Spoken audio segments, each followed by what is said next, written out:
Pengelola situs pornografi anak dengan 120.000 koleksi video mesum membantah turut membuat video mesum anak-anak.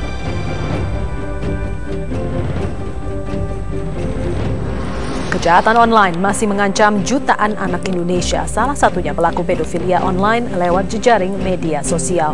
Bagaimana kita menangkalnya?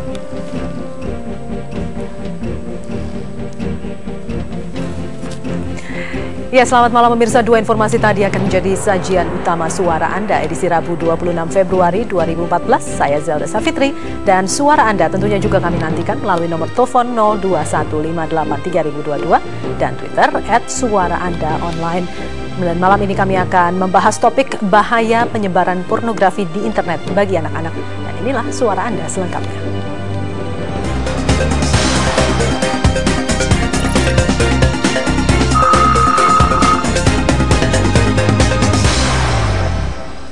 Pengelola 3 situs online pornografi beromset ratusan juta rupiah ditangkap Direktorat Cybercrime Bareskrim Mabes Polri. Polisi menemukan lebih dari 100 video melibatkan anak-anak Indonesia sebagai aktornya.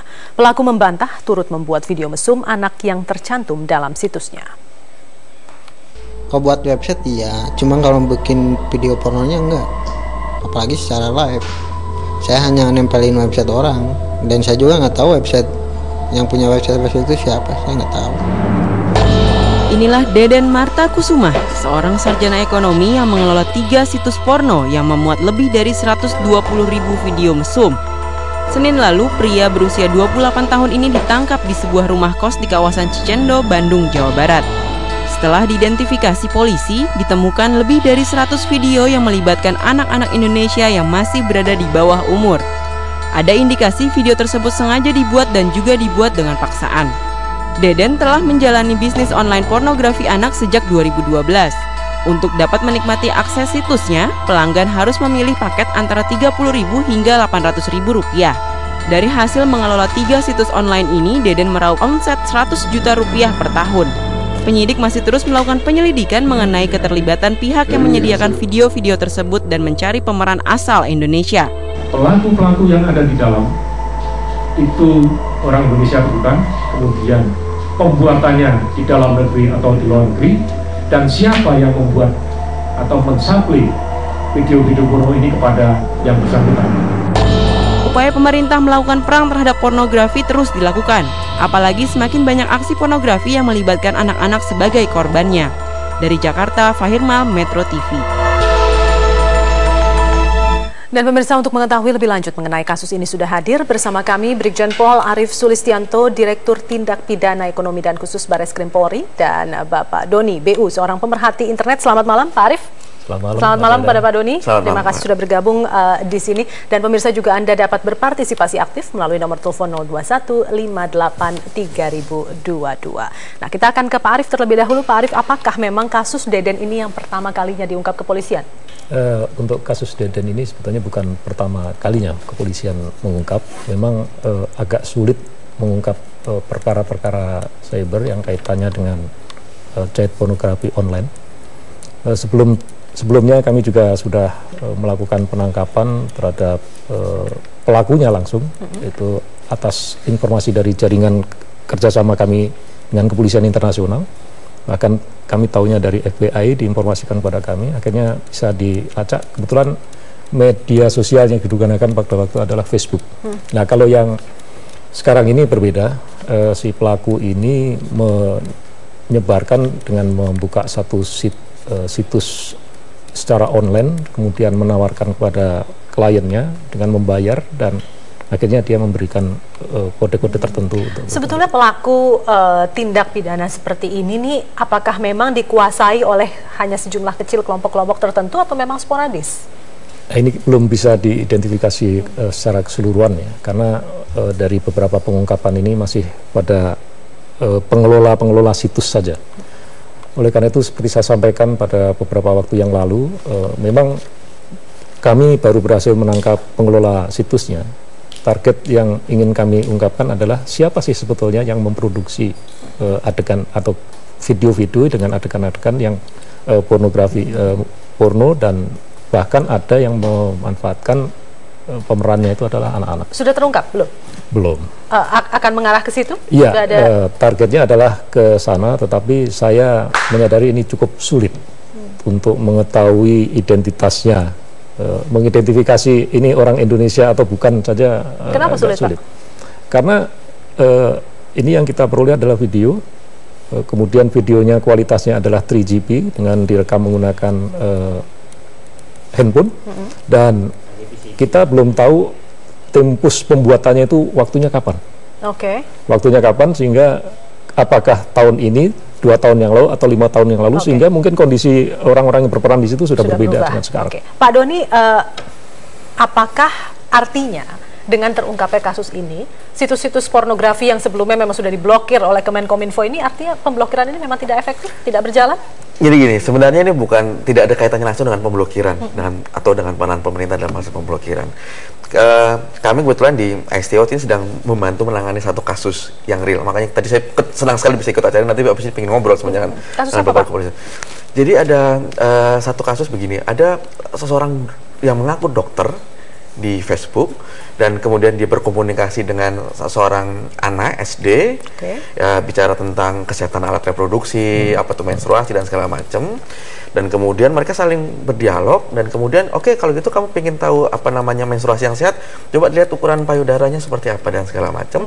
Sampai kemudian si anak ini mengirimkan foto telanjangnya, dan setelah kita apa namanya, karena si ibunya, orang tuanya kemudian minta tolong kami, dan kami datang ke kota itu, dan kami ngobrol, ternyata dengan gurunya, dengan orang tuanya, ternyata korbannya dalam satu sekolah itu sudah ada 4 yang pelakunya sama? Pelaku yang sama. Fotonya disebar, foto anak-anak SD kelas 5, kelas 6, dan kita tes lagi, ternyata bukan sekali yang pertama dia melakukan itu, jadi ada banyak lagi korban-korbannya. Pak Arief, mungkin ini bisa ditindaklanjuti, ini merupakan sebuah informasi yang penting, tapi betulkah Pak Doni memang sulit melacak siapa sebetulnya pelaku yang merekam video ini? Sulit sih tidak, tapi butuh waktu.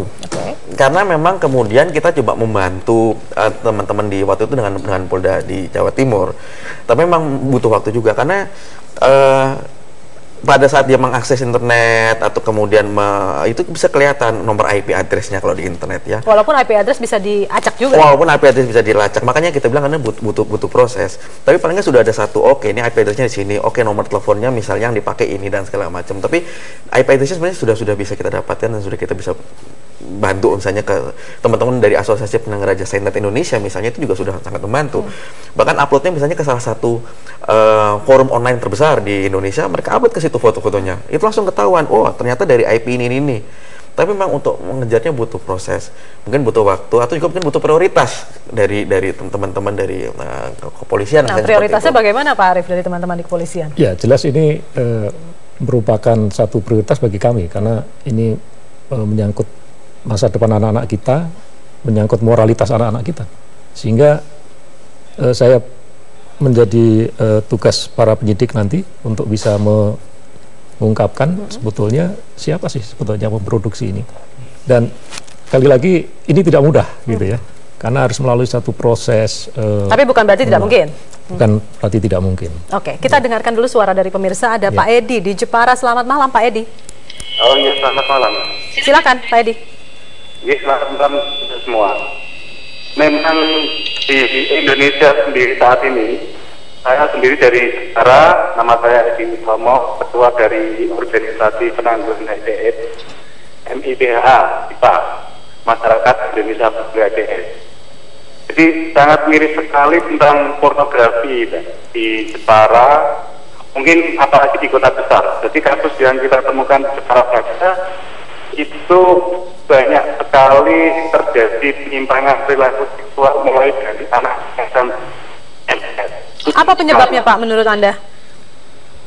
Menurut saya nomor satu adalah karena nomor satu dari website atau dunia telekomunikasi dan justru menurut saya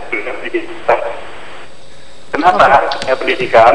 Karena dunia pendidikan kita saat ini, anak-anak kita itu justru digiring menjadi anak yang bersifat sekuler, hanya cinta duniawi, kebendaan. Pendidikan yang sifatnya tidak moral itu sekarang jarang sekali kita temui. Jadi nilai-nilai agama dan moral begitu ya Pak ya, yang sekarang kurang. Jadi jarang kita temui, makanya jadi degradasi moral dari anak-anak kita. Baik, Pak Edi di Jepara. Terima kasih untuk telepon Anda malam hari ini. Selamat malam. Dan pemirsa, suara Anda masih akan kembali sesaat lagi. Anda tentunya dapat menghubungi kami di 02158322 untuk menyuarakan pendapat Anda terkait topik malam ini, atau Anda juga bisa tweet kami di @suaraandaonline. Kami kembali sesaat lagi.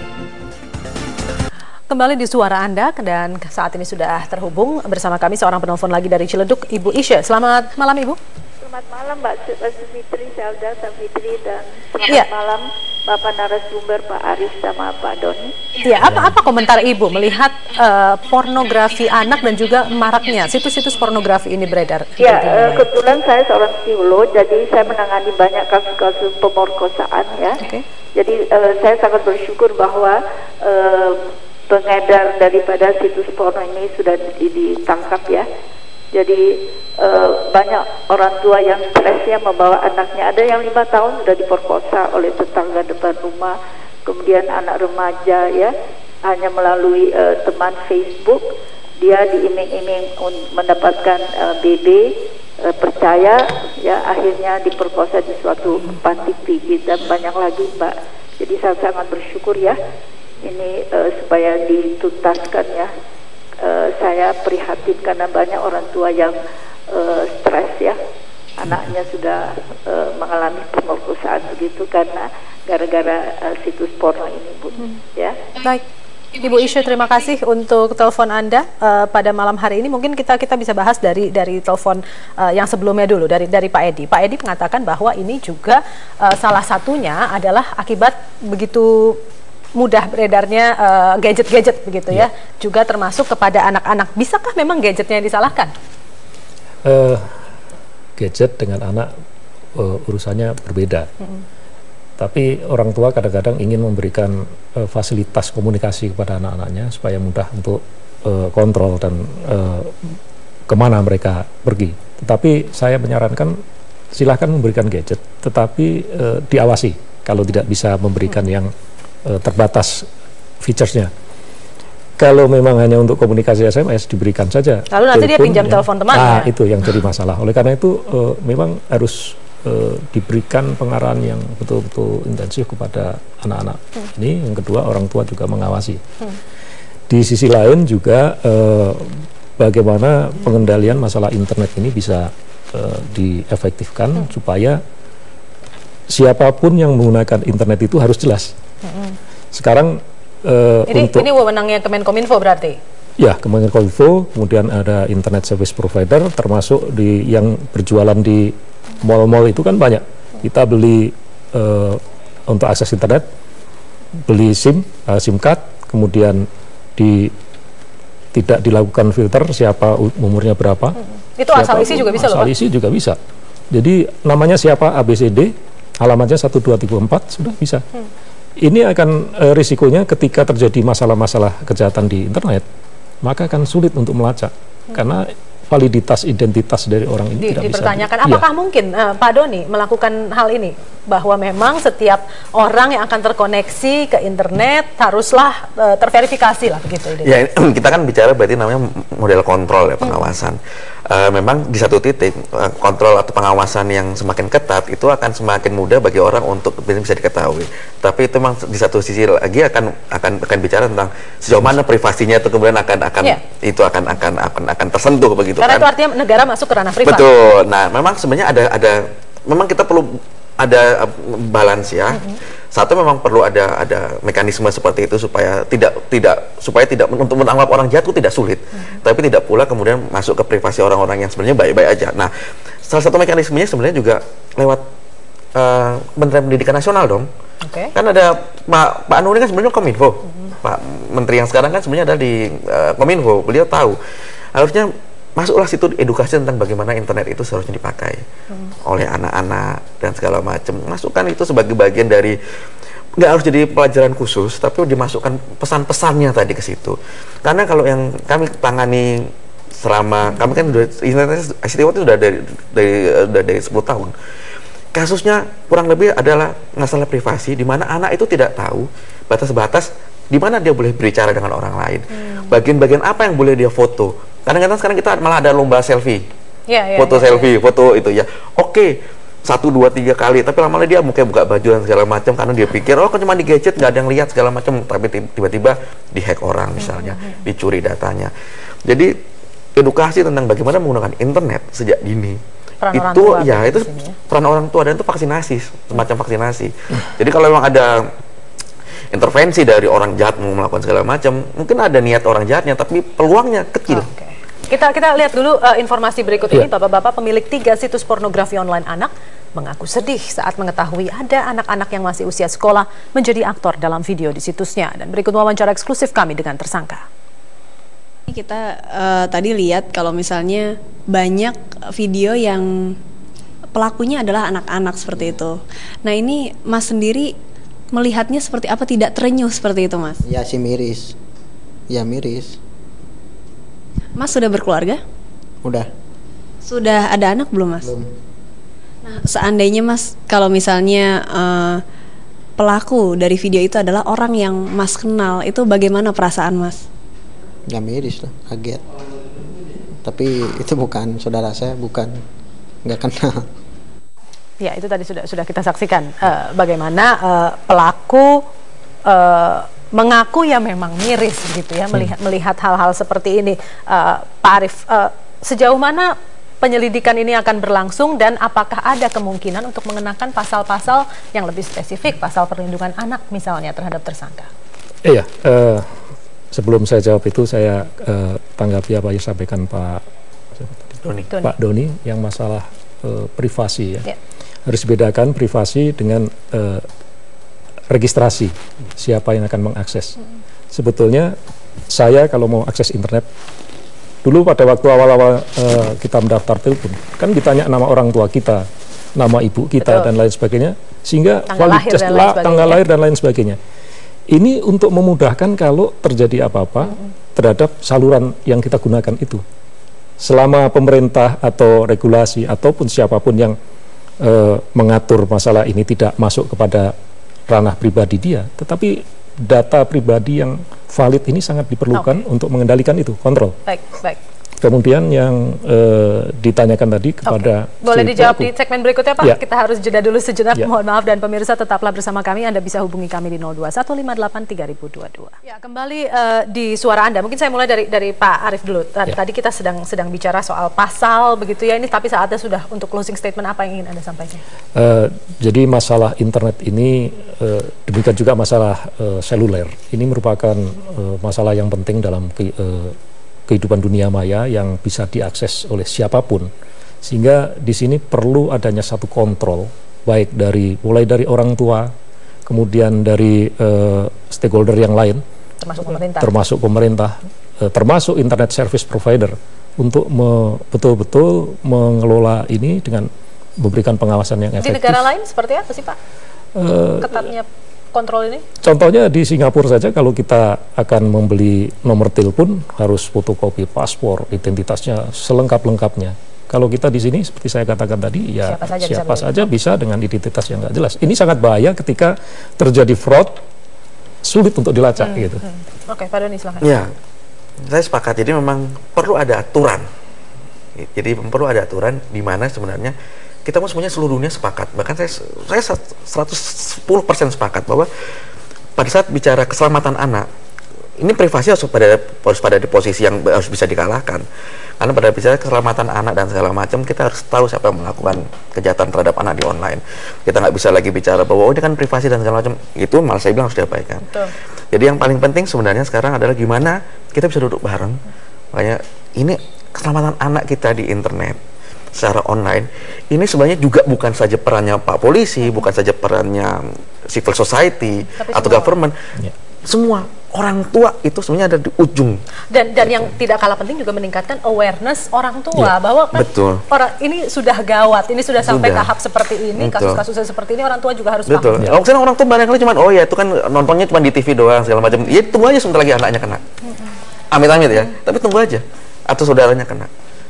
gampang kok internet itu nyari korban. Baik, Pak Doni dan Pak Arief, terima kasih untuk waktu Anda dan kehadiran Anda di Suara Anda. Selamat malam. Dan pemirsa, hampir 20.000 anak di seluruh dunia diklaim pernah mengalami eksploitasi seksual. Bermacam-macam modus dihalalkan agar anak-anak mau memenuhi keinginan si pelaku. Informasi ini akan menutup Suara Anda hari ini. Terima kasih atas perhatian Anda. Sampai jumpa besok. Ini adalah wajah seorang anak perempuan berusia 10 tahun yang digunakan sebagai simbol kampanye melawan tindakan pedofilia di internet. Adalah Terre Holmes Nederland, sebuah organisasi perlindungan hak-hak anak di Belanda yang berhasil mengungkap jaringan pelaku pedofil yang menggunakan sarana kamera web melalui chatroom situs media sosial. Setelah melakukan operasi untuk menjebak para pedofilia selama 10 minggu, organisasi ini berhasil menjebak 20.000 pengguna internet dari 71 negara yang merupakan predator terhadap anak-anak untuk dijadikan objek seksual mereka. Dari 20.000 pelaku pedofilia itu, 1.000 diantaranya menawarkan sejumlah uang pada korbannya agar mau memperlihatkan bagian tubuh yang vital melalui kamera web. Berdasarkan penelitiannya, sebanyak 18.887 atau hampir 20.000 anak di seluruh dunia telah menjadi korban eksploitasi seksual di internet. Melihat fenomena ini, Komnas Perlindungan Anak mendesak